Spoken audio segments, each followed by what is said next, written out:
questo qua.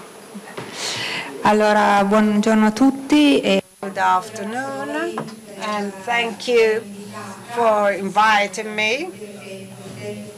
The Politecnico of Turin is very much interested in the health sector, and so this sponsorship was strongly felt and considered by my institution. I wanted to focus on the e-health section that touches upon medical devices. We heard e-health is many different things with different problems, because ICT is a very general term, and I decided to touch upon a small aspect, and this is why I wrote Problems and Opportunities, because there are many open issues on this, but there's also the opportunity to improve both effectiveness and efficiency, and in particular the risk management. Before I start, I just wanted to say a couple of words on the Politecnico of Turin. We have a course in engineering, in biomedical engineering, with also the master in bioengineering, and many of these courses are involved from the ICT point of view, because from the point of view of bioengineering it's not so easy to fix clear limits. This course of studies has allowed us to improve our relationship with the health sectors by improving not only research activity, but also technological transfer, that is by seeing how research products could be introduced in clinical practice and what were the problems, and to this we can also link medical devices. In general, when speaking of e-health, and in particular of the computerized management of clinical data,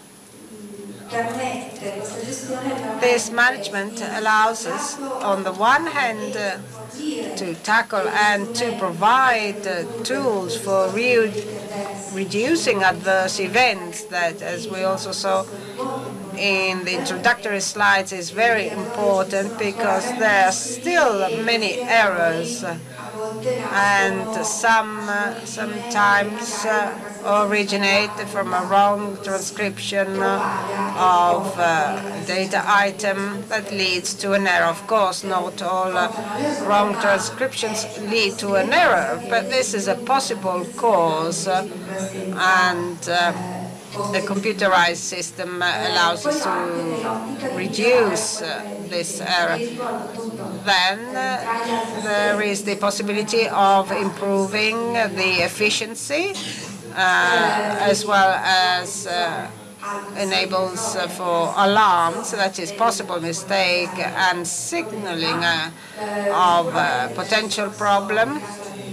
And then teleconsultation, remote monitoring of old patients allows us to limit and prevent an acute situation.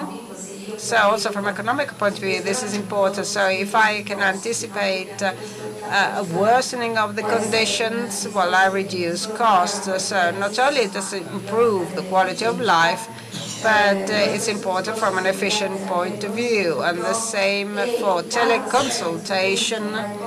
And the other aspect, when I have some data, computerized data, this this allows us to avoid duplication of data, as already mentioned.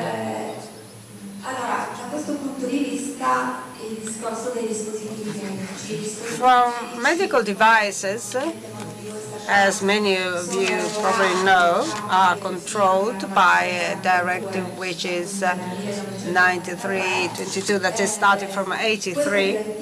This directive in 2007 was extended with the directive number 47 EC, which was implemented in the Italian law about 1 year ago, March 2010.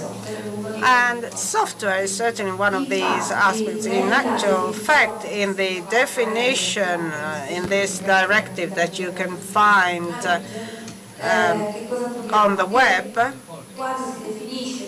so the medical device is identified, software is used, whether used alone or in combination with other medical devices. And this is rather important.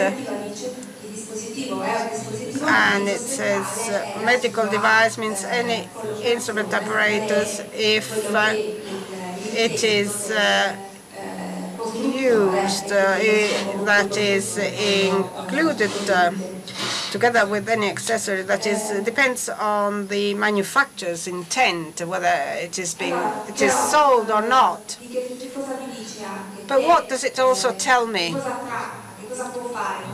What can this device do? Many things that are done by our software. That is monitoring, support diagnosis, support therapy. Of course, all this, and this includes all medical devices, and of course all this is valid unless another specific drug is used.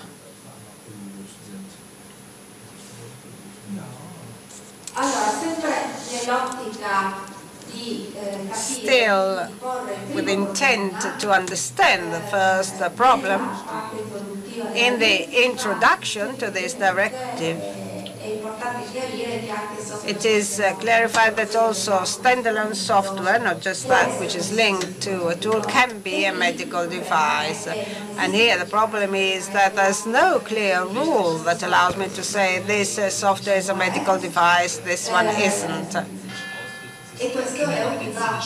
This is a discussion which is in course, and different governments, also at European level, are trying to clarify this point, and we too, within our research group, since our activities also include management of health technologies, we've started 1.5 years ago to reason on this. I have no solution to suggest here. As you can see, I left a question mark. But one aspect that I can discuss is that if this software is directly involved in the diagnosis and treatment of a patient, it is difficult to consider it as it is difficult not to consider it a medical device. This is certainly a debate that will go on in the next few years, and probably will only have a solution in a few years' time. And the contribution of users will also be important. But why is it important to make a distinction between medical device software and non-medical device software? The first point is that the Directive 93/92 and all the rules linked to medical devices has as its main goal reducing risks. So the manufacturers is asked to pay great attention during design and implementation with a certification that may allow already during the project to analyze possible risk, plan the device so that such risks may be reduced. And this is what during the risk analysis, which is part of the documents that will later certify the device. Another important aspect which is interesting is that of usability. In particular, usability and ergonomics is related to interfaces and input and output devices, because it is these devices that, when designed in a certain way, can either favor or hinder the risk, in the sense that, and this is something we worked on in recent years, and we also verified from the point of view of research, that an important problem in terms of risk management, and it's also important from the point of introduction in the daily practice of any software. That is the difference between an interface that intends to support the work and an interface asking that is not done to the best, but we managed to verify that is something what changes acceptability by a whole department. So we are speaking of the software that, if introduced in the organization, must be used by everybody if we want them to be really useful. Finally, I just wanted to mention this last law on covering medical devices, which is another important tool, because we cannot think that in a world that's being computerized, and this relates to all daily activities, and then when we go inside a health organization, this becomes rather rigid and similar to that of the 80s. Hardly flexible, therefore. Another important aspect is that of testing validation. This is included among the documents both for in the marketing of a clinical device, but also from the point of view of certification and testing. Testing on a software is very important.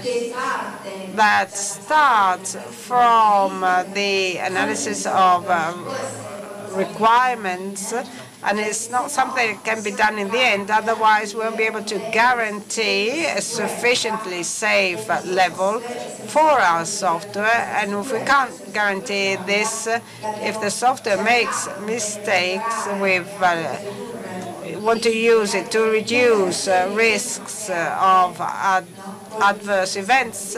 On the contrary, we can also favor these risks, and this is not suitable. Finally, the MDS acquisition and use and management of this software. My experience tells me that when there is a computerization of procedure, this leads to an organizational procedure which is specific. It's not the organization that is adapted to the software. Therefore, the software must meet the organizational problems, and at the same time, the organization must somehow be modified to better exploit what the software offers. This is very important